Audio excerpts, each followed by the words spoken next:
Sa taglagas ng 2023, ang terminal ng bus sa Maynila ay abala sa karaniwan nitong hapon. Si Jose Joey Reyes ay 20 taon ng driver ng bus sa isang ruta. Araw-araw paulit-ulit ang schedule pare-parehong mga hintuan at halos makakamukhang mga mukha. Ang kanyang araw ay laging nakaayon sa plano at inakala niyang magiging ganun din ang araw na ito. Papadilim na at humupan na ang dami ngang tao, ang huling pasahero ay nagbabayad ng kanyang pamasahe. Habang, abala sa kanyang, sanay na pagkilos sa pagsusukli isang mukha sa salamin ang pumukaw sa kanyang pansin. Inakala niyang isa lamang itong ilusyon ngunit hindi. Ang mukhang nakikita niya sa salamin ay eksaktong katulad ng sa kanya. Ang lalaki ay si Miguel Mix de la Cruz, isang librarian na 20 taon nang nagtatrabaho sa Pambansang Aklatan ng Pilipinas. Simple at tahimik ang kanyang pamumuhay. Para kay Mix, ang bus na ito ay bahagi lamang ng kanyang araw-araw na pag-uwi. Ngunit ng araw na iyon ang mukhang nakita niya sa mabilok na salamin sa tabi ng driver's seat ay parehong banyaga at napakapamilyar. Sa sandaling nakatitigan sila na parabang may dalawang kopya ng kanilang sarili sa mundo, biglang nagbago ang hangin.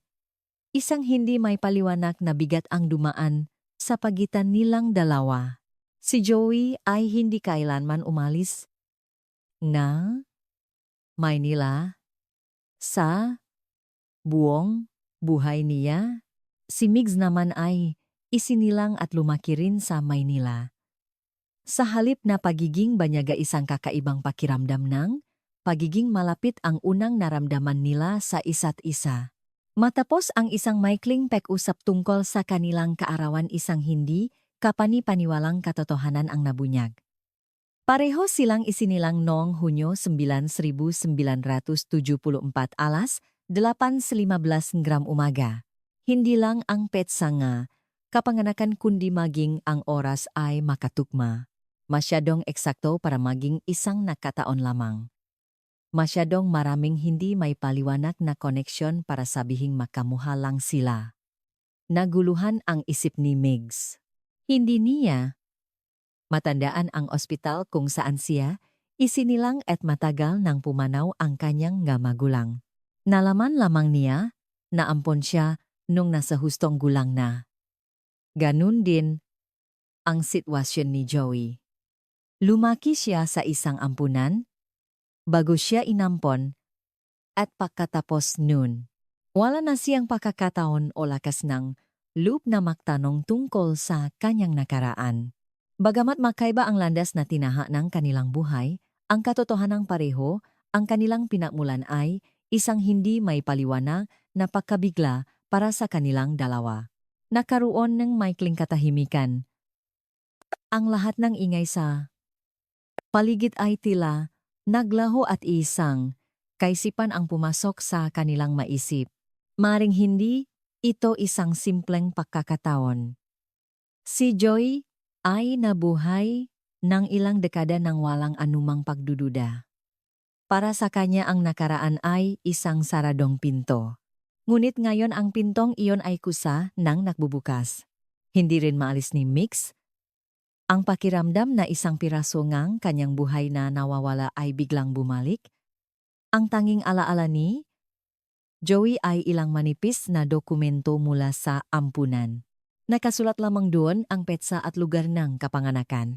Walang kahit isang linyang impormasyon tungkol sa kanyang mga magulang. Mayroon ding katulad na dokumento si Mix petsa nga, kapanganakan, lugar ng kapanganakan at ang salitang Maynila. Ang kanilang manakaraan ay may kakaibang pagkakatugma. Sa unang pagkakataon nagsimulang maging mausisa si Joey tungkol sa kanyang pinagmulan. Hindi pa niya naramdaman ang ganitong emosyon sa buong buhay niya. Ganun din ang naramdaman ni Mix. Siya na namumuhay ng tahimik sa isang nakagawiang routine ay may kutob na babaguhin ng pakikitang ito ang kanyang buhay. Makalipas ang ilang sandali nagpalitan sila ng contact number. Malinaw na mayroon silang kailangang kumpirmahin. Sa likod ng matagal nang nakasarang pinto, tiyak na mayroong isang katotohanan. Habang pabalik sa garaheng bus nakaramdam, si Joey ng kakaibang emosyon. Ang kanyang buhay ay hindi kailanman nayanig. Araw-araw sa parehong ruta nakahanap siya na kapanatagan sa pagiging ordinaryo. Ngunit ngayon ang daan na iyon ay tila naging banyaga. Para naman kay Mix mabigat ang kanyang nga hakbang pabalik sa aklatan, malibro at talaan isang tahimik na buhay at payapang gabi. Naniniwala siyang lahat ng ito ay hindi magbabago ngunit iba ang araw na ito. Ang katotohanan may isang taong kamukha niya na isinilang sa parehong araw at parehong oras ay mahigpit na yumakap sa kanya at hindi siya binitawan. Hindi niya kailanman inisip na malungkot siya ngunit ang biglaang damdamin na lumitaw ay isang halong kakaibang init at pakalito. Sa loob ng ilang araw, pinag-isipan ni na Joey at Migs ang kanilang pakikita. Inilabas ni Joey ang isang lumang photo album. Isang group picture nung nasa bahay Kalinga siya, isang malabong dokumento ngang kanyang pag-ampon. Ang ngatalangan nakaraan na hindi niya kailanman sineryoso ay mayroon na ngayong ibang kahulugan. Si Migs naman ay nagpunta sa archives sa basement ng aklatan. Isang maliit na pag-asa ang pumuno sa kanyang puso na maaring may mahanap siyang koneksyon sa mga maalikabok na estante at lumang microfilm. Alam na nila sa kanilang kutob. Ito ay simula pa lamang. Sa isang lugar sa mga lumang talaan sa alala ng isang tao, may mga nakatagong piraso nga katotohanan. Sa unang pagkakataon handa na si Joey na harapin ang kanyang nakaraan. Naniniwala si Mix na ang sagot ay nasa mga materyales ng aklatan kung saan siya nagtrabaho sa buong buhay niya. Nang gabing iyon malalim ang iniisip ni Joey habang nakatingin sa mailaw sa labas ng bintana. Mula pagkabata malayo sa kanya ang salitang pamilya. Mababait ang kanyang maumampong magulang, ngunit ang konsepto ngang dugong kaugnayan ay laging tila isang malayong kwento. Ngunit ngayon ang pagkakaroon ng isang taong kamuha niya ay ginagawang totoo ang konseptong iyon. Huminga ng malalim si Migs sa tahimik na hangin ng reading room ng aklatan at nagdesisyon. Ang katotohanang mayroon siyang pinakmulan may nakaraan at ang nakaraang iyon ay konektado sa iba ay hindi na nakakatakot para sa kanya. Pagzapit ng madaling araw ang kanilang mga contact number ay nagnininging sa screen ng kanilang mga cellphone. Ang pangako nilang muling makita makalipas ang ilang araw ay tahimik na nakpapaliwanag lahat. Ang paglalakbay sa paghahanap ngang katotohanan ay nagsisimula pa lamang. Hindi man nila alam kung ano ang kahihinatnan ng pakikitang ito pareho silang hindi na maring isara ang pinto patungo sa nakaraan. Isang bagay na matagal nang nawala ang muling tumatawag sa kanila. Makalipas ang ilang araw habang pauwi si Miguel de la Cruz, sakay ng MRT muli niyang inalala ang mga pangyayari noong araw na iyon. Kahit anong isip niya ang pakikitang iyon ay hindi isang simpleng pagkakataon. Sa huli nagpost siya sa isang online community. Maikli niyang isinulat ang tungkol sa kanyang petsa at oras ng kapanganakan at ang pagkakahawig ng kanilang itsura. Habang nagsusulat nag-alinlangan siya, ngunit malinaw ang pakiramdam na may nagsisimula na. Kung dati, hinding-hindi niya gagawin ang ganito. Ngunit mula ng araw na iyon, may nagsimulang magbago sa loop niya. Makalipas ang 2 araw, si Dr. Carlos Villanueva na nagtatrabaho sa isang ospital ay nagpapahinga nang tingnan niya ang kanyang cellphone at di sinasadyang makita ang larawang nakaatak sa post. Ang 2 lalaki sa screen ay kamukhang-kamukha niya. Nang makita niya ang kanilang petsang kapanganakan para siyang nanigas. Pareho, ito sa araw na siya ay isinilang. Agad siyang nagpadala ng mensahe. Naisip niyo na ba ang DNA test pwede ba tayong makita isang maikli at direktang mensahe? Sa normal na pagkakataon hindi siya gagawa ganito kaimpulsibong desisyon ngunit hindi ito isang ordinaryong sitwasyon. Kinabukasan isa pang mensahe ang dumating. Galing ito kay Isabel Santos. Nagtatrabaho siya sa isang educational institution. At nakita niya ang larawan ng ipakita sa kanya ngang isang estudyante, ang online post. Isang lalaking kamukha niya at maging ang karawan ay pareho. Buong buhay siyang lumaki sa isang ampon na pamilya at sinubukang mahanap ng anumang bakas tungkol sa kanyang pinakmulan ngunit palagi siyang nabibigo. Ngayon ang katotohanang may mga taong kamukha niya ay parehong kakaiba at nakakatakot ngunit mayroon din siyang pakiramdam na hindi niya ito dapat palampasin. Nag-iwan siyang isang maikling linya ipinanganak din po ako sa araw na yan. Sa ganitong paraan ang apat na tao ay nakonekta sa pamamagitan ng isang post. Nagpalitan sila ng contact number at maingat na nag-ayos ng pagkikita. Ang lugar ng takpuan ay isang tahimik na kapihan malapit sa isang istasyon ng tren sa Maynila. Bagamat makakaiba ang landas na kanilang tinahak, isang damdamin ang umikot sa kanilang isipan. Ang pakiramdam na sinisimulan na nilang buksan ang isang matagal nang nakasarang pinto. Isang hindi may paliwanag na pakiramdam ngang pagkakaisa ang nabubuo sa pagitan nila. Sa araw ng kanilang pakikita hindi naksot si Joey Reyes ng formal na damit o naghanda ng kahit anong espesyal. Ngunit ang hangin ng araw na iyon ay ibang-iba sa karaniwan. Sa loop ngang 20 taon pagdadrive lang ng bus ang kanyang ginawa at ang bawat araw ay lumipas nang walang malaking pagbabago. Ngunit ngayon ang pagpunta niya upang makipagkita sa tatlong estranghero ay tila yayanik sa lahat. Si Miguel de la Cruz naman ay dumiretso agad mula sa aklatan pagkatapos ng trabaho. Para sa kanya na laging umuwi sa parehong ruta at oras, ito ang unang beses na nagbago ang kanyang schedule. Sumakay naman ng taxi si Dr. Carlos Villanueva pagkatapos ng kanyang shift sa ospital. Sa oras na ito karaniwang ma-medical records lang ng pasyente ang iniisip niya, si Isabel Santos ay dumiretso rin doon pagkatapos ng kanyang klase. Walang sinuman sa kanila ang nakakaalam kung ano ang magiging kahulugan ng pakikitang itong, ngunit lahat sila ay may kutob na may magbabago. Nang makaharap-harap na sila, katahimikan ang unang dumating bago ang mga salita. Ang kanilang mga mukha, ang kanilang matampok, ang kanilang mga mata, ang kanilang mga ekspresyon. Napakahirap humanap ng pagkakaiba. Silang apat ay makakamukha. Ang isiping maaring makadugo, sila ay dumaan sa kanilang isipan, ngunit dahil sa sobrang pakakahawig, mas lalo itong naging mahirap paniwalaan.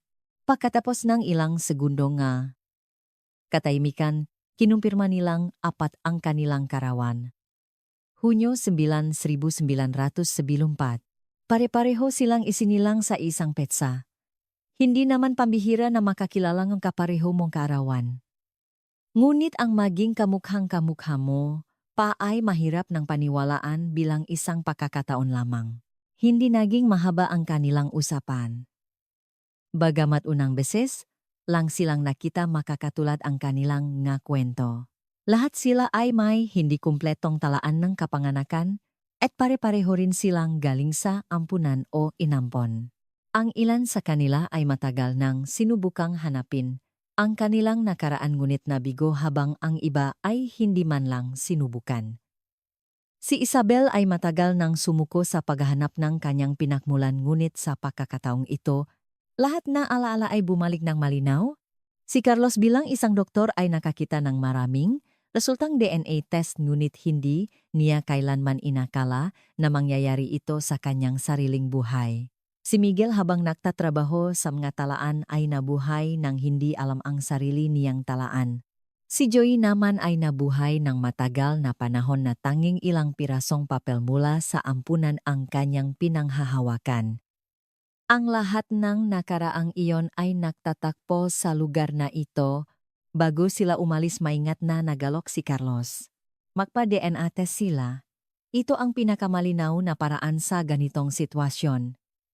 Bilang isang medical professional, siya ang gumabay sa proseso at lahat sila ay sumang-ayon. Isang kakaibang halong kaba at pag-asa ang namayani sa kanilang apat. Mula ng araw na iyon, unti-unting nagbago ang kanilang pang-araw-araw na buhay. Si Joey pagkatapos ng trabaho, sa halip na manood ng telebisyon ay inilabas ang isang lumang sobre at tiningnan ang bawat papel. Ang nga dokumentong dati ay walang kahulugan ay mayroon na ngayong ibang bigat. Si Miguel ay nagsaliksik sa malumang materyales sa basement ng aklatan. Mga talaan na, ospital dokumento nga, ampunan mga artikulo sa lokal na pahayagan. Ang pahtitipon na, mga nakalimutang piraso ay naging bahagi ng kanyang araw. Nag-schedule si Carlos sa laboratorio ngang ospital at inihanda ang lahat ng proseso. Inilabas muli ni Isabel ang kanyang mapapeles sa pag-ampon. Isang mali na paasa ang nagpabago sa kanyang puso na baka may natitira pang kahit isang linya ng impormasyon tungkol sa kanyang matunay na magulang. Mas mabilis dumating ang araw ng pagsusuri kaysa sa inaasahan. Nakita-kita silang apat sa ospital at isinagawa ang pagsusuri ayon sa itinakdang proseso. Ang resulta ay lalabas pagkatapos ng isang linggo. Kung isipin ng makatwiran, maari itong isang simpleng pagkakataon lamang. Ngunit walang sinuman sa kanila ang naniwala doon, sa puso nilang apat may isang kutob na naugat na. Ang resultang ito ay makakaroon na kahulugan na higit pa sa mga numero lamang. Habang pauwi pare-pareho ang kanilang naramdaman. Walang nagbago sa mundo ngunit tila lahat ay nag-iba. Ang kanilang pang-araw-araw na buhay ay nanatiling pareho. Ngunit ang takbo nito ay nagbabago. Iisang tanong ang paulit-ulit sa kanilang isipan. Bakit ganitong muha? Bakit sa parehong araw? Bakit sa panahong ito sa unang pagkakataon? Gusto nang malaman ni Joey kung saan siya nagmula. Naniniwala si Miguel na ang sagot ay nasa mga talaan na kanyang inipon sa buong buhay niya.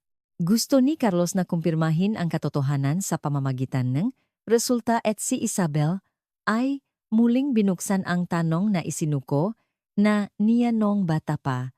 Ang isang linggo ay hindi mahaba ngunit para sa kanila ito ay napakatagal. Sa paghihintay, isang kakaibang tensyon ang namayani. Walang nagsabi na yayanigin na, resulta ang kanilang buhay ngunit lahat sila ay nakakaramdam nito. Ang pakikitang ito ay hindi isang katapusan, kundi isang simula. Ang katotohanan ay malalim nang nakapasok sa kanilang magabuhay. Ang isang linggong paghihintay sa resulta ay naging bago at mahaba para sa kanilang apat. Dati walang sinuman sa kanila ang malalim na nag-isip tungkol sa nakaraan. Ngunit pagkatapos ng pagsusuri, unti-unting nagbago ang kanilang araw. Si Miguel de la Cruz ay dumidiretso sa arkibes ng aklatan pagkatapos ng trabaho. Sa basement ng aklatan ang mga pahayagan noong 1970 ay nakatago bilang microfilm. Sinimulan niyang suriin isa-isa ang mga lokal na balita na tumutugma sa taon at araw ng kanyang kapanganakan. Alam niyang malaki ang posibilidad na wala siyang makita ngunit hindi niya mapigilan ang kanyang nga kamay. Mayroong isang kakaibang puwersa na hindi niya may paliwanag. Si Joey Reyes naman pag-uwi ay agad na inilabas ang isang lumang sobre. Ito ang ibinigay sa kanya ng kanyang maumampong magulang bago sila pumanaw. Sa loob nito ay may ilang pahina ng talaan ng kanyang pagpasok sa ampunan. Nakasulat lamang doon ang numero nga isang bagong silang, na sanggol na walang pangalan ang petsa ng kapanganakan at ang nakasaad na lugar ngang kapanganakan ay Maynila. Hindi niya kailanman sineryoso ang dokumentong ito ngunit ngayon bawat maliit na letra ay napapansin niya. Pakiramdam niya ang matagal ng nakatagong nakaraan ay unti-unting nagigising.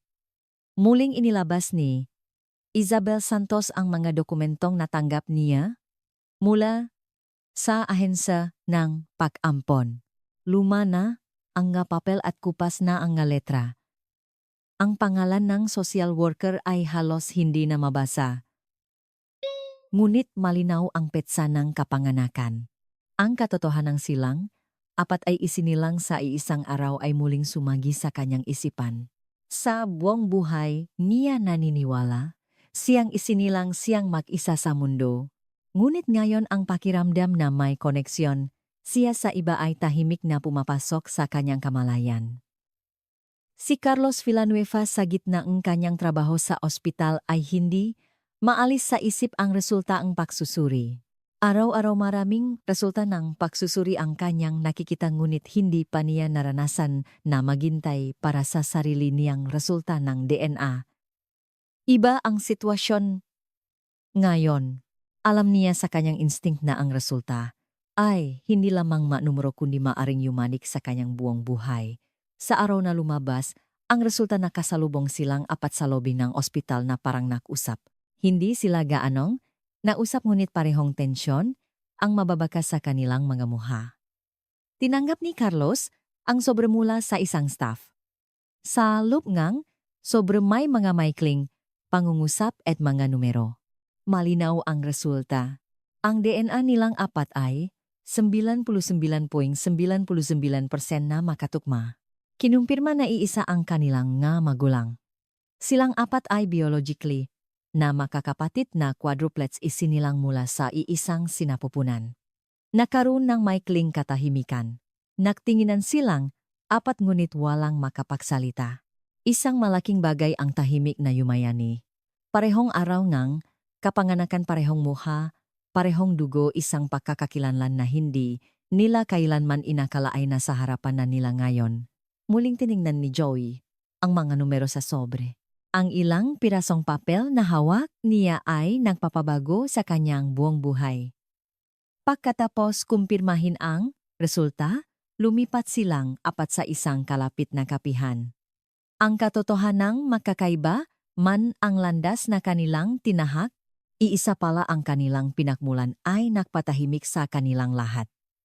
Hindi pa sila nakaramdam ng ganito kalalim na koneksyon sa mga taong ngayon lang nila nakilala. Walang makapagsalita ngunit iisa ang iniisip nilang apat. Kailangan nilang alamin kung bakit sila pinahiwalay pakasilang at bakit walang nagsabi sa kanila hanggang ngayon. Si Miguel ang unang maingat na nagsalita. Ang tanging lugar na posibleng may natitirang talaan ay sa ospital o sa ampunan. Habang naghahanap siya sa aklatan nalaman na niya ang pangalan ng ilang maternity hospital sa Maynila noon. Isa, narito ang Maligaya Maternity Hospital. Ito ang pinakamalaking ospital sa Maynila noong 1970 at kung saan maraming panganganak ang naganap. Sinabi niyang doon sila dapat magsimula. Naalala ni Joey na ang pangalan ng ospital ay tumutugma sa impormasyon sa kanyang mga papeles mula sa ampunan. Ang address na nakasulat sa dokumento ay tumutukoy sa isang ospital na wala na ngayon, ngunit ang pakawalang ospital ay hindi nangangahulugang tuluyan ng nawala ang mga talaan. Ipinaliwanag ni Carlos bilang isang medical professional na ang mga lumang talaan ng ospital ay maring nasa City Hall o sa City Health Office. Naisip ni Isabel na maring mayroon pang natitirang maagang talaan sa ahensya kung saan siya inampon.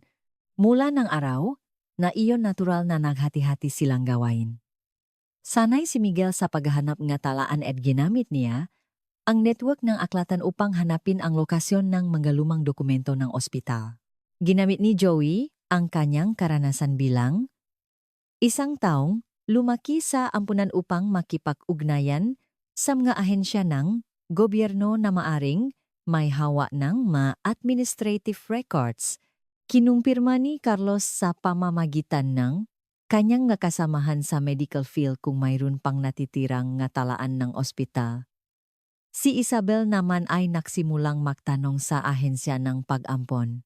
Makalipas ang ilang araw may natakpo ang isang pangungusap si Miguel sa isang lumang artikulong pahayagan. Noong madaling araw Hunyo, 1994 mayroong isang kasong multiple birth sa Maligaya Maternity Hospital. Hindi binanggit ang mapangalan ngunit nakasulat ang pangungusap na ang unang quadruplets ng Maynila. Nang makita niya ang artikulo sumagisa kanyang isip ang resulta ng DNA test.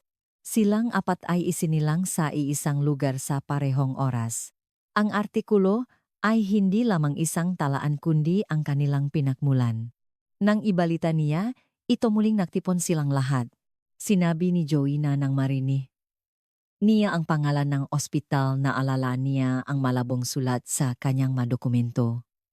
Itinuro ni Carlos na ang petsa sa artikulo ay eksaktong tumutugma sa kanilang kaarawan. Si Isabel naman ay nabahala sa pariralang espesyal na sitwasyon na nabanggit sa artikulo. Nakaroon sila ngang matanong kung bakit hindi isinapubliko ngang ospital ang kanilang mapangalan at bakit nawala ang kanilang mga birth records sa mga opisyal na talaan.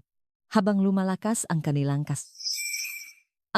kasiguraduhan, lumalaki rin ang kanilang pangamba. Higit pa sa pagiging makadugo ang posibilidad na sila ay sadyang pinahiwalay. Ay, unti-unting nagiging totoo. Ang tanong na mayroon bang naktangkang itago ang prosesong kapanganakan ng apat na batang ito ay nagsimulang tumatak sa kanilang isipan. Paulit-ulit na binasa nilang apat ang huling pangungusap ng artikulo, Maligaya, Maternity Hospital, isang makasaysayang pagsilangang quadruplets. Nang gabing iyon sa unang pagkakataon seryosong inisip ni Joey ang salitang magulang. Mga taong hindi niya kailanman inakala.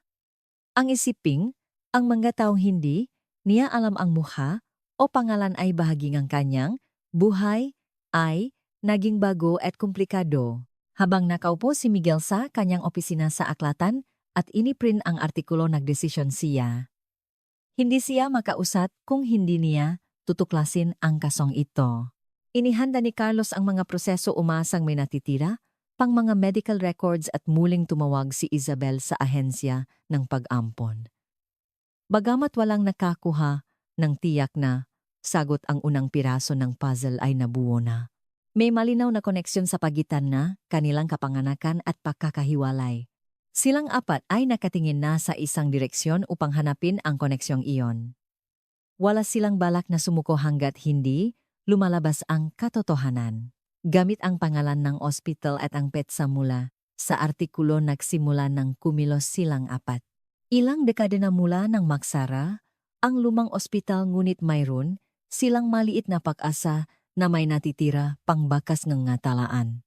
Ang una nilang sinuri ay ang lugar kung saan dating nakatayo ang ospital.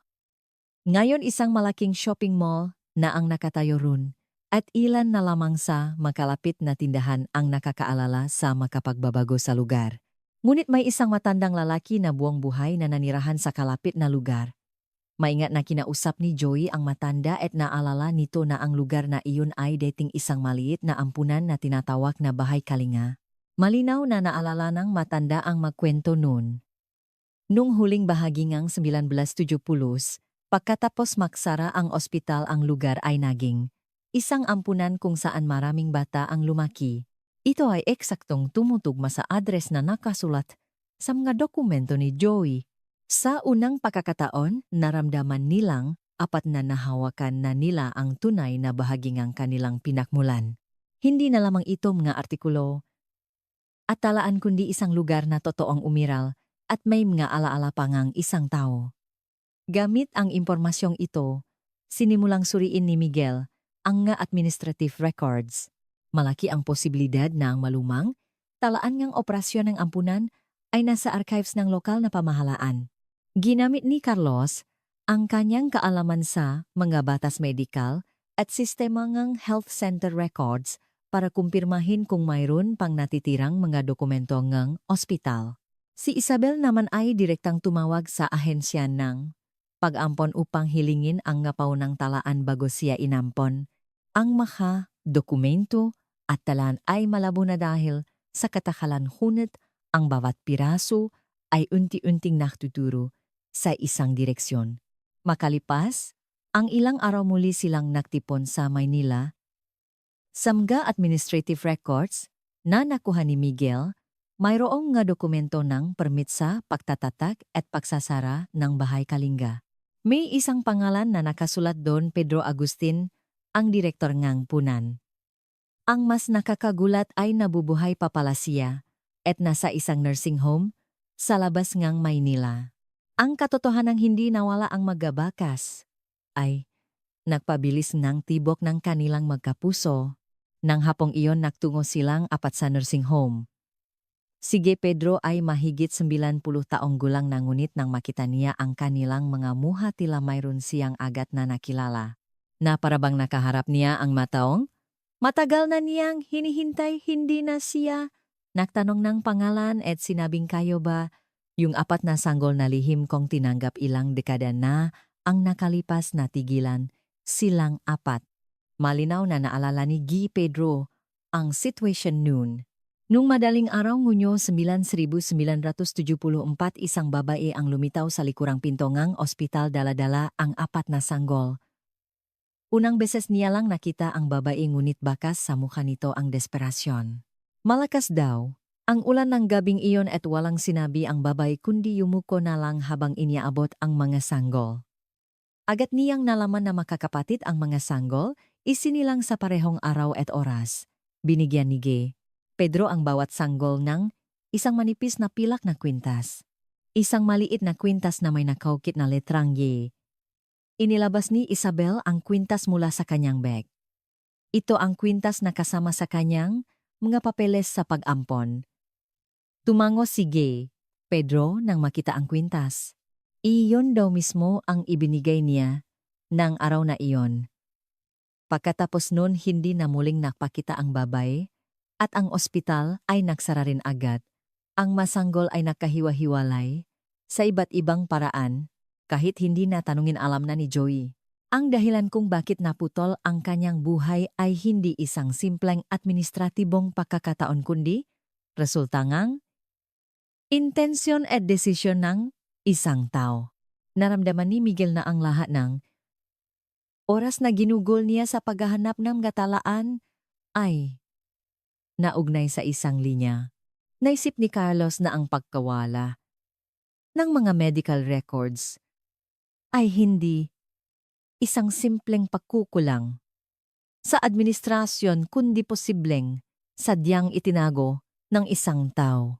Si Isabel, habang hawak ang nakaraan na matagal na niyang hinahanap na ngayon ay malinaw na isinasalaysay ng isang matandang estranghero ay hindi makahinga ng maayos. Sa huli, may idinagdag si Guy Pedro. Ang babae ay mukhang mayaman at may takot sa kanyang mga mata. Nang iabot niya ang mga sanggol isang bagay lang ang sinabi niya huwag niyo itong itatala. Dahil sa pakiusap na iyon sa halip na sa mga opisyal na talaan ng ospital sa isang personal na kwaderno niya lamang ito isinulat, ang kwadernong iyon ay nakatago pa rin sa kanyang drawer hanggang ngayon. Nakuha nilang apat ang kwaderno. Luma na ang mapahina at malabo na ang sulat ngunit malinaw na nakasulat ang petsa oras at ang pangalang Corazon Serrano. Iyon ang pangalan ng babaeng nag-iwan ng nga sanggol ng gabing iyon. Habang pawi magulo, ang isipan nilang lahat.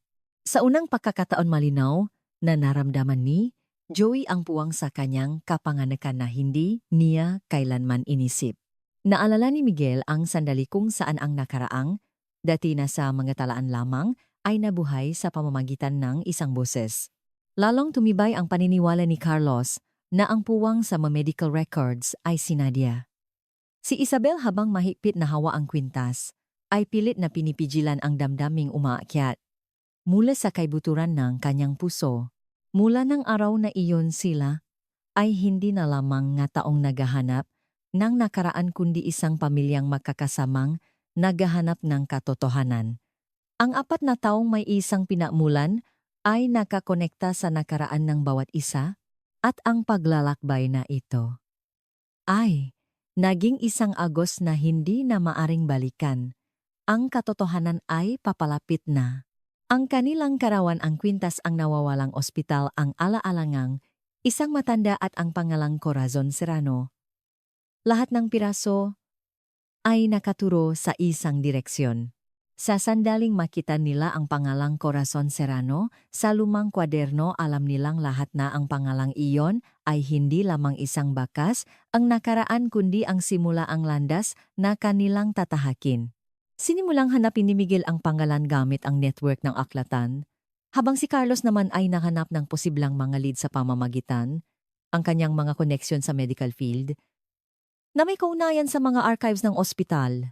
Sinuri ni Joey ang mga birth records sa munisipyo at si Isabel ay humiling ng mga legal na dokumento mula sa ahensya ng pag-ampon. Habang sabay-sabay na isinasagawa ang bawat investigasyon, unti-anting nabubuo ang larawan ng buhay ng isang tao.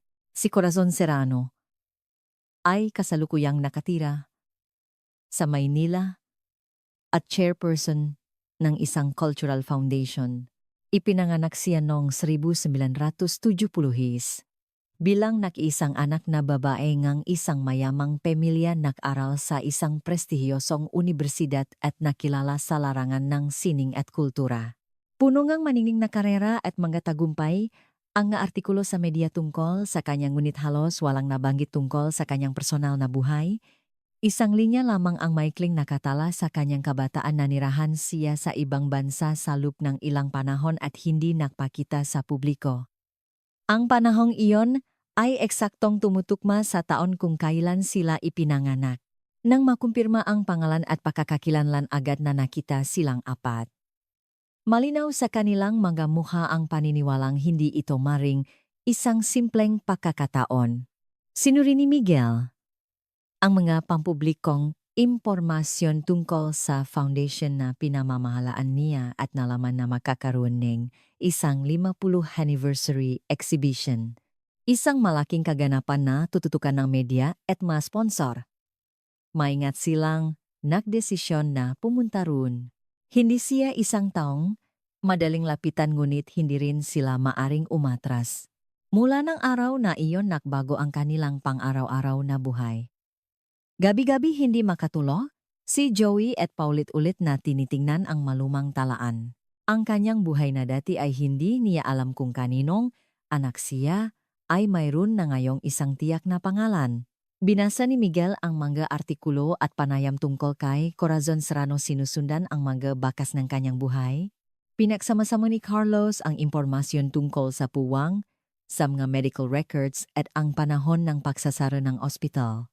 Kinumpirma ni Isabel mula sa mga dokumento ng pag-ampon na mayroong higit sa 4 na bata na isinilang sa parehong petsa at nabigla siya. Ang pangalan ni Corazon Serrano ay hindi na lamang isang anino ang nakaraan.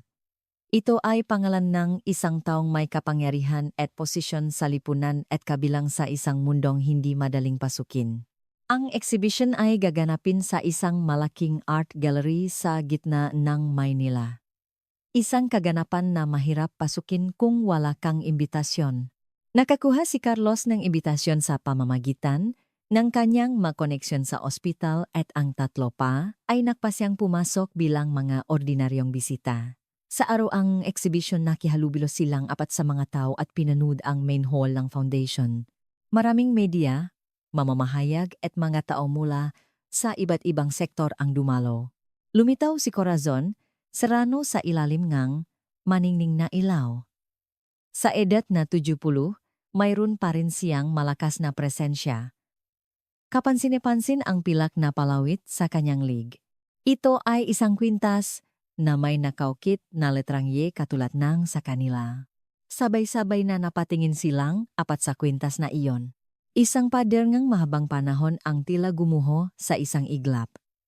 Hindi maaring maging isang pagkakataon lamang ang kwintas na ito. Mahigpit na hinawakan ni Miguel ang kwintas na nasa kanyang kamay. Huminga ng malalim si Joey habang tinitingnan ang mukhang babae. Alam ni Carlos na ang sitwasyong ito ay hindi lamang isang usaping emosyonal kundi isang malinaw na katotohanan. Walang masabi si Isabel. Tapos na magbigay ng talumpati si Corazon Serrano at bumaba na mula sa entablado. Pinalibutan siya nga mataw. Nahanap silang 4 ng paraan upang maingat na makalapit. Kung lalapit sila, nang direkta tiyak na haharangin sila ng mga security at ng media. Sa halip, habang nililibot ni Miguel ang exhibition hall, napahinto ang kanyang tingin sa mapainting at eskultura ni Corazon Serrano. Halos lahat ng obra ay may paulit-ulit na numerong 4 at simbolong hugis Y. Halatang-halata na ito ay sinadya. Ang kanyang ngagawa ay naglalaman ng parehong pattern sa loop ng 50 tao. Liusili, Liusili, Liusili. 50 na dati ay parang palamuti, lamang ay mayroon na ngayong ibang kahulugan. Huminto silang apat sa harap ng bawat obra. Ito ay isang bakas na matagal nang itinago ngunit hindi binura ng isang tao. Pagkatapos ang kaganapan sinubukan ni Carlos na lapitan si Corazon Serrano sa ilalim ang pakukunwaring nag-aalo ang sponsorship para sa mga proyektong medikal. Sa sandaling makalapit siya nagbago ang mga mata nito. Bagamat maestranghero, ang kanilang mga mukha ay hindi banyaga. Sandaling napahinto si Corazon Serrano, saka tumalikod at huminto sa paglakad. Ang kanyang ekspresyon ay malinaw na nagpapakita ng pakalito. Pagkatapos muling naktipon silang apat sa isang lugar na malayo sa venue. Walang unang nagsalita. Ngunit alam nilang lahat. Ang pakikitang ito ay hindi lamang isang simula kundi ang pagharap sa isang bagay na itinago sa loob ng 49 na taon.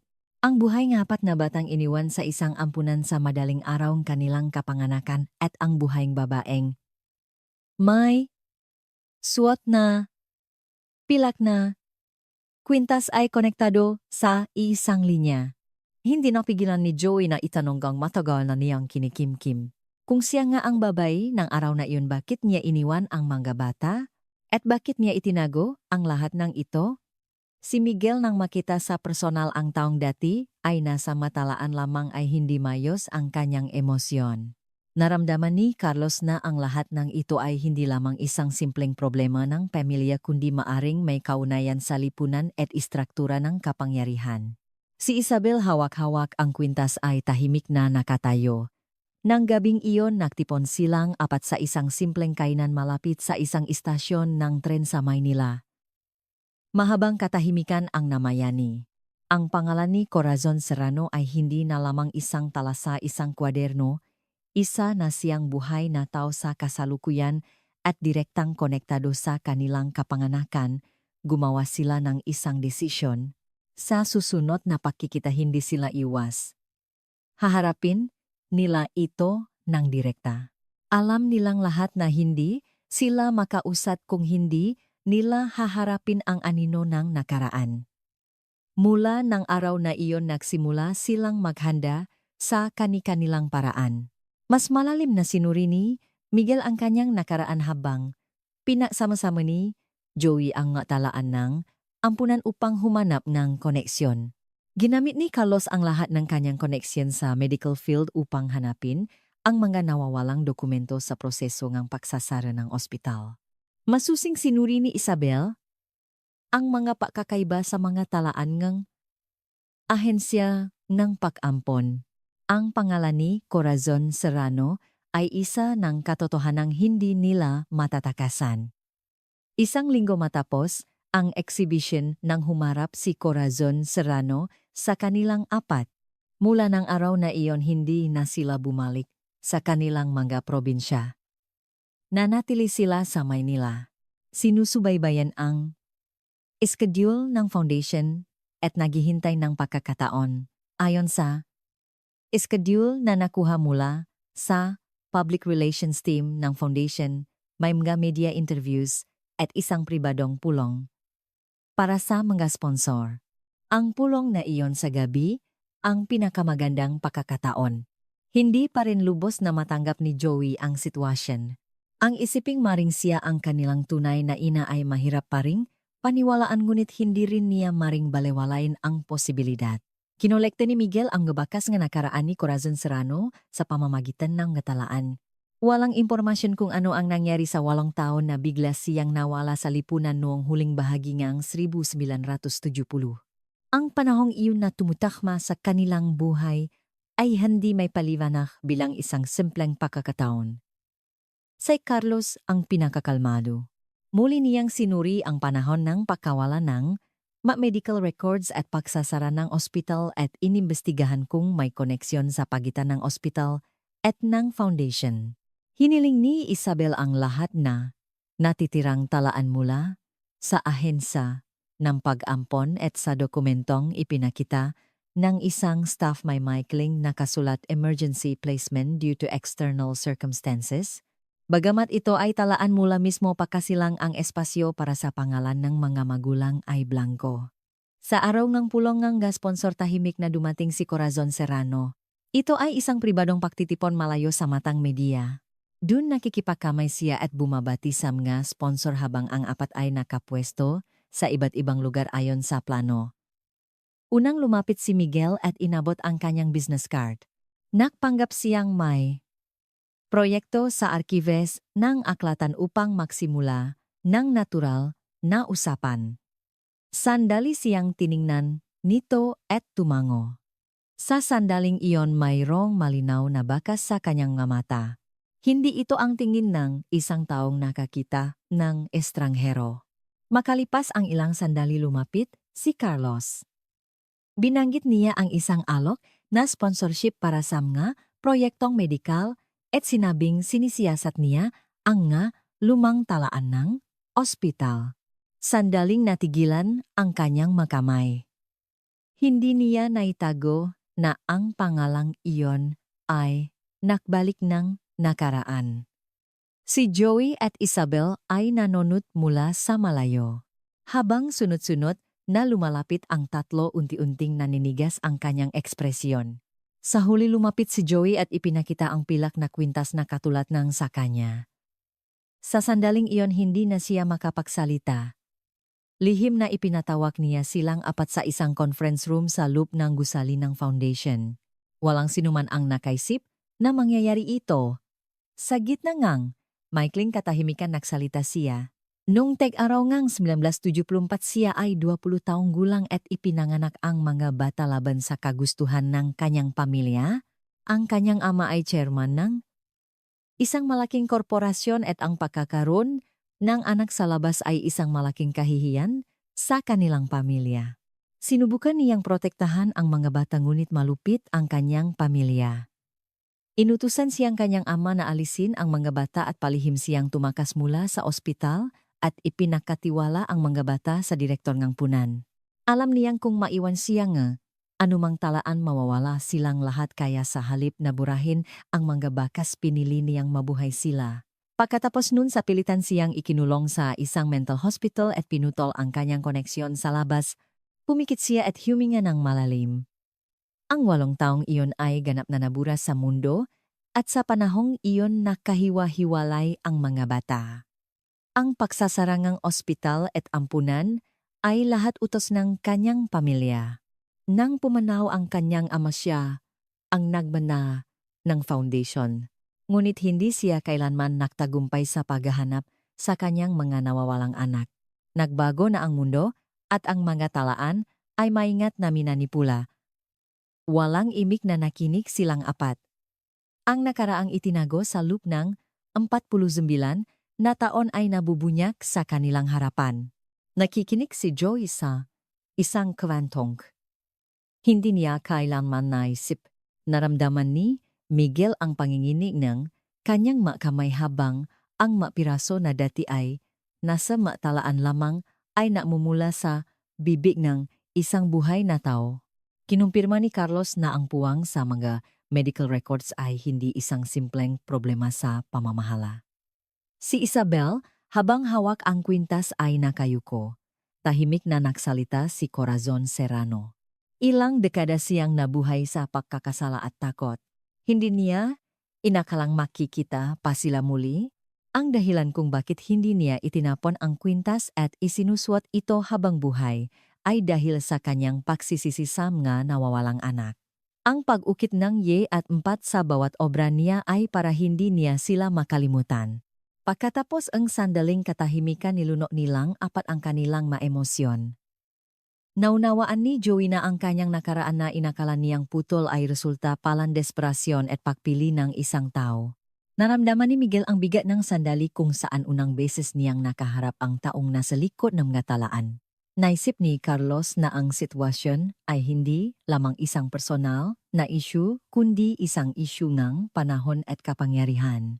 Naramdaman ni Isabel ang pagguhongang manipis na pader sa kanyang puso. Sa huli, nakiusap si Corazon Serrano. Ayaw niyang malaman itong media. Ang dahilan ay hindi para sa kanyang reputasyon kundi dahil sa takot na muling kumilos ang kanyang pamilya at ang media. Alam pa rin niya ang impluensya ng pangalang iyon. Ngunit nakapagdesisyon na silang apat. Hindi nila tatalikuran ang kwentong ito.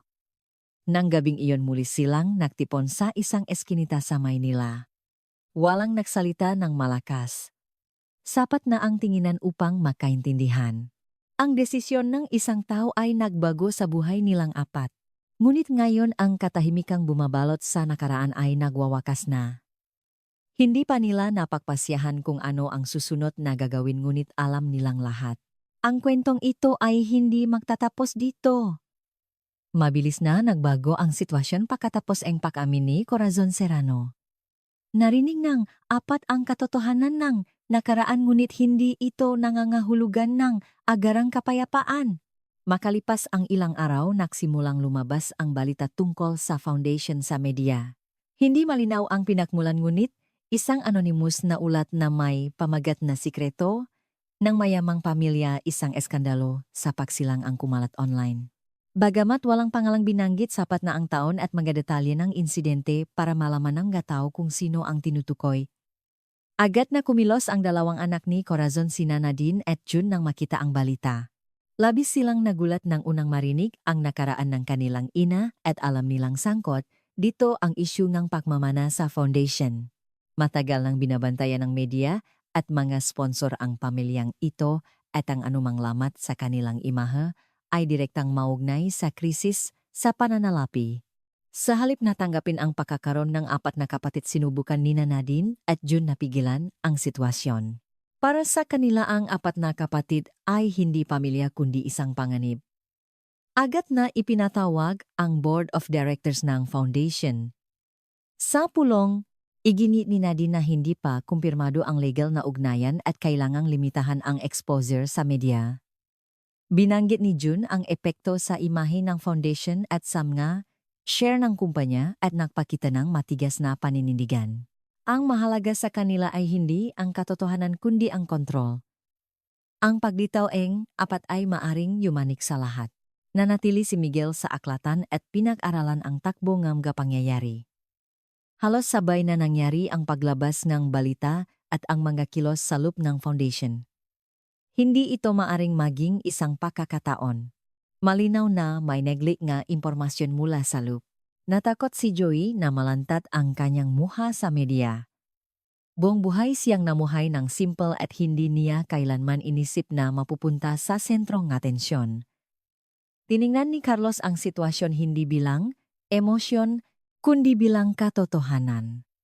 Ang laban na ito ay hindi lamang isang alitan sa pamilya kundi maaring maging isang isyu ng opinyon ng publiko at legal na problema.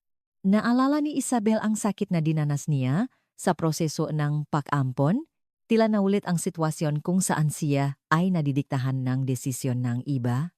Agad na kumuha nga, abogado ang foundation. Ang opisyal na pahayag ay walang katotohanan.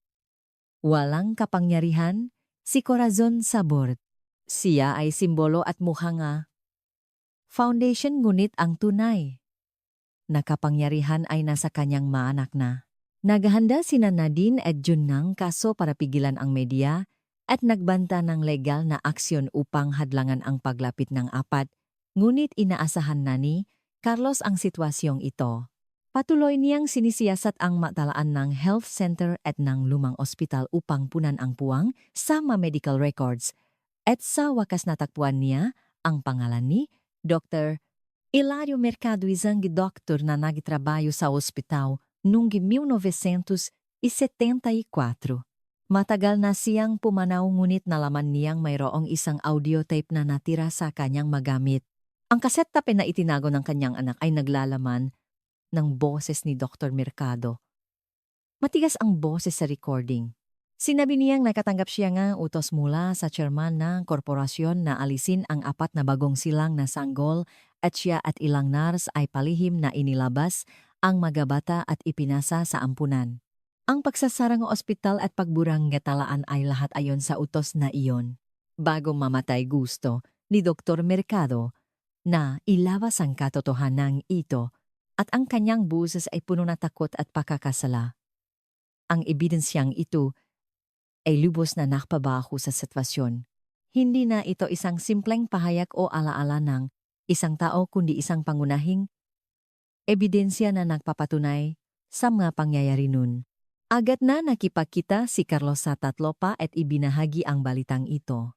Magdamag silang nakpulong at pinag-usapan ang susunod na hakbang. Maari nilang agad na ilabas ito sa media ngunit manganghulugan iyong isang malaking laban. Hindi biro ang kapangyarihan ng foundation at ang pressure mula sa media, ngunit ang pananahimik ay nangangahulugang pakbubura. Nag-alinlangan si Joey ngunit hindi na siya maring umatras.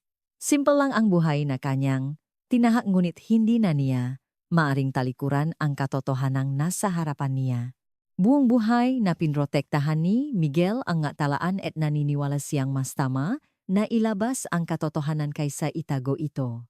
Bilang isang medical professional inisip ni Carlos na ang paglaban sa kapangyarihang bumabaluktot sa katotohanan ay bahagi ng kanyang etika.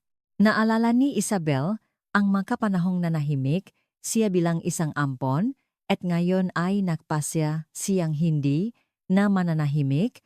Kumuha sila ang abogado na kuha ang orihinal na audio tape at dumaan sa proseso ang legal na notarisasyon. Mahaba at maingat ang proseso.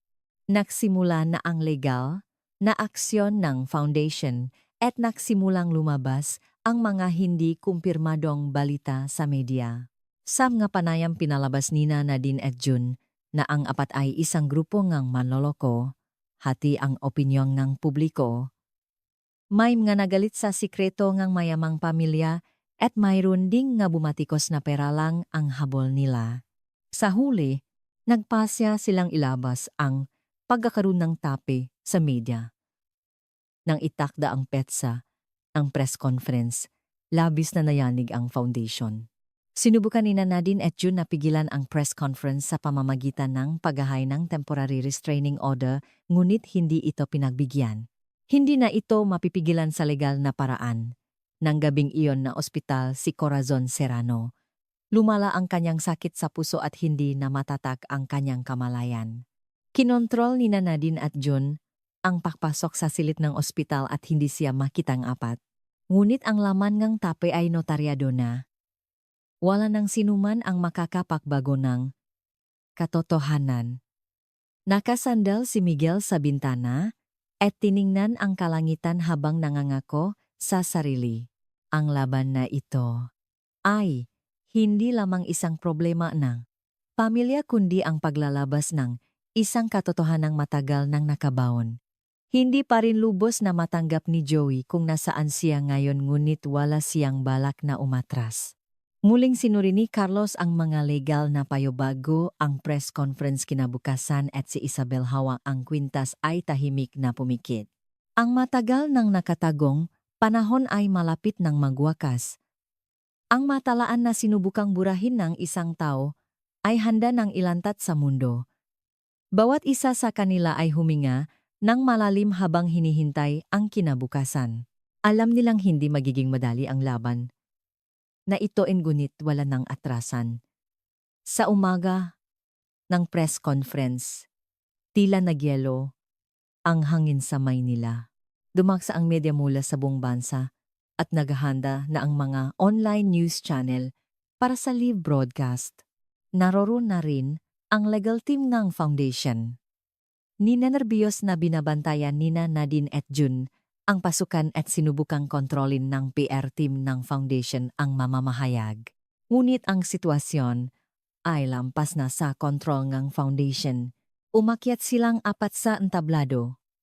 Unang humarap si Joey sa mikropono at nanginginig na sinabi ang kanyang pangalan at talaan ng kapanganakan. Sinabi niyang laging may puwang sa kanyang buhay, at ang puwang na iyon ay hindi isang pakakataon kundi desisyon ng isang tao. Mabilis na gumalaw ang mga panulat ng mga mamahayag. Sumunod si Miguel na mahinahong ipinaliwanag ang mga talaan na kanyang natakpuan at ang landas ng mga nawawalang impormasyon. Detalyadong ipinakita ni Carlos ang mga kontradiksyon na natakpuan niya sa mga medical records at sa proseso ng pagsasara ng ospital. Sa huli si Isabel ang humawa ng mikropono. Payapa niyang ikinuwento ang kanyang buhay bilang isang ampon ang nga bakas ng pakakakilanlan na dala niya at kung paano nadagdag ang kasong ito sa kanyang nga sugat. Pagkatapos ipinatuktok ng abogado ang tape. Ang boses ni Dr. Hilario Mercado na namumula sa isang lumang makina ay tahimik ngunit malakas. Ang utos ng chairman ang apat na bagong silang ang lihim, nalikurang pinto ngang ospital ang paglipat sa ampunan at ang pagbura ngang gatalaan. Kahit lumipas na ang panahon, buhay na buhay pa rin ang pakakasala at takot sa kanyang boses, unti-unting nanigas ang maekspresyon ng mga mamahaya. Ang ilan ay napatitig at itinigil ang pagsusulat. Hindi na ito isang simpleng kwento ng pamilya o personal na pahayag kundi isang bakas ng isang krimen na sistematikong itinago ng kapangyarihan. Wala nang magawa sina Nadine at June kundi manood. Sinubukan ng kanilang legal team na sumagot, ngunit ang tape ay notaryado na at hindi na mapipigilan sa legal na paraan. Bumuhos ang mga tanong mula sa media na parang bayo. Ano ang posisyon ng foundation sa kasong ito? Sino ang may legal na pananagutan? Alam ba ni Chairperson Corazon Serrano ang lahat ng ito? Walang may sagot si Nadine. Pagsapit ngang hapon, ang lahat ng main screen ng nga istasyon ng TV at news portal ay puno ngang balitang ito. Sikreto ngang mayamang pamilya na bunyak pagkatapos ng 49 na taon ang manawawalang anak. Ang nagbabalik na katotohanan, ganitong mga headline ang kumalat ng real time. Hindi na mapigilan ang opinyon ng publiko. Maraming sponsor ng foundation ang umalis at bumaksak ang imahe ng kumpanya. Sinubukan ni Nadine at June na pigilan ang sitwasyon ngunit huli na ang lahat, lumabas na ang katotohanan. Sa ospital pinanood ni Corazon Serrano ang buong press conference sa balita. Napansin ng doktor na inihahanda na niya ang kanyang huling sandali. Suot ang oxygen mask, hinawakan niya ang kanyang kwintas. Ang kwintas na iyon na dala niya sa buong buhay niya ay ngayon ay nasa kamay na rin ng apat. Hirap siyang kumuha ng panulat at nagsulat ng isang maikling liham. Alam kong hindi ako mapapatawad. Ngunit hindi ko kayo kailanman nakalimutan. Sana'y mabuhay kayo ngayon sa ilalim ng inyong sariling pangalan, hindi sa akin. Nang gabing iyon, na madali silang apat papunta sa ospital. Malalim na ang tulo ni Corazon Serrano. Malabo na ang kanyang kamalayan ngunit bahagyang kumurap ang kanyang matalukap nang hawakan nila ang kanyang kamay. Wala siyang sinabi at hindi rin sila nagsalita. Ang matagal ng naburang nakaraan ay tahimik na nakatinginan. Sa sandaling iyon hindi na kailangan ng samanglop galit o paliwanag. Makalipas ang ilang araw, tahimik na pumanaw si Corazon Serrano. Ang libing ay simple, dinaluhan lamang ng pamilya nga opisyal ngang foundation at silang apat. Pinalibutan ngang media ang labas, ngang punerarya ngunit hindi nila pinansin ang tingin ng publiko. Para sa kanila ang sandaling ito ay hindi pagkamatay ng isang babae, kundi ang simula ng muling pagsusulat ng isang buhay na binura. Pagkatapos ng libing, opisyal silang inimbitahan ng Board of Directors ng Foundation. Sa unang pagkakataon naglabas sina Nadine at June kang pampublikong pahingingang tawad. Inamin nila ang kanilang ginawa na pagtatago sa nakaraan ng kanilang ina. Sa proseso naging matindi ang pressure mula sa media at ang alitan sa loop painfully malisi, ngunit imposible nang pigilan ang katotohanan. Opisyal na ipinahayag ng foundation na ibabalik nila ang birth records ng apat at susuportahan ang legal na investigasyon sa mga sangkot sa pagbura ng ngatalaan ng ospital at ampunan. Nakuha muli ni Joy Reyes ang kanyang pangalan. Pinamahalaan ni Miguel de la Cruz ang isang proyekto sa pag-ingat ng mga talaan at ginawang pampublikong tala ang kasong ito. Sumali si Dr. Carlos Villanueva sa mga panayam na naglalantat na mga problema sa sistema naga medikal at nagsimulang magtrabaho si Isabel Santos sa isang organisasyon para sa karapatan nagamaga-ampon. Ang kasong ito ay hindi nagtapos bilang kwento lamang nilang apat. Binasak nito ang matagal na katahimikan at inilabas ang boses ng maraming ampon at nawawalang pamilya. Lumipas ang panahon at isang taksibol muling tumayo, silang apat sa lugar kung saan dating nakatayo ang ospital. Sa isang gilid ng pasukan ng shopping mall may isang maliit na marker na itinayo. Nakaukit doon ang masalitang dito may mga pangalang binura, ngunit walang naglaho. Nagtinginan sila at hindi nagsalita. Ang letrang Y sa kanilang makwintas ay hindi na isang bakas ngan nakaraan kundi isang simbolong bagong simula. Sa araw na iyon sa unang pagkakataon huminga ng malalim si Joey. Naramdaman ni Miguel na sa pamamagitan ng talaan, maari siyang makiwan ng isang bagay para sa hinaharap. Alam ni Carlos na tama ang landas na kanyang tinahak. Naramdaman ni Isabel na unti-anting napupunan ang puwang sa kanyang puso mula pagkabata. Minsan, nagsisimulang muli ang buhay sa ibabaw na mga pangalang binura. Gaano man katagal itago ang katotohanan kung may isang taong patuloy na aalalahanin at hahanapin ito balang araw ay lalabas din ito sa mundo. Iyon ang tanging katotohanang natutunan nilang apat sa mahabang paglalakbay na ito. Naway walang sinuman ang muling lalakat sa landas na ito ng mag-isa. Ang kanilang buhay ay nagpatuloy sa ganoong paraan.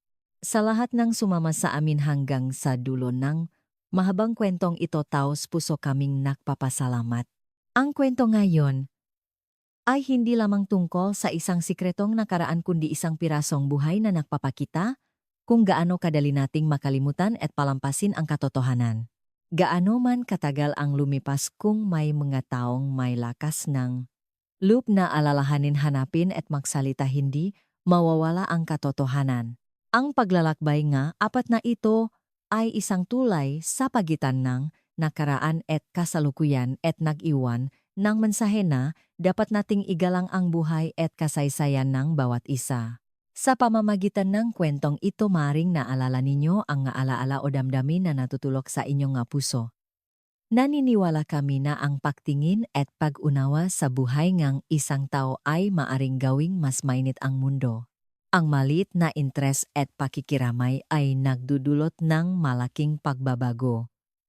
Kung nagustuhan ninyo, ang kwentong ito mangyaring iwanan ang inyong mahahalagang salubin at damdamin sa ibaba. Ang bawat salita ninyo ay malaking tulong.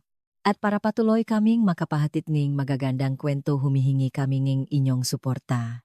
Ang pag-like at pag-subscribe ay malaking pampalakas loob sa amin. Maraming salamat sa inyong pagsama ngayon.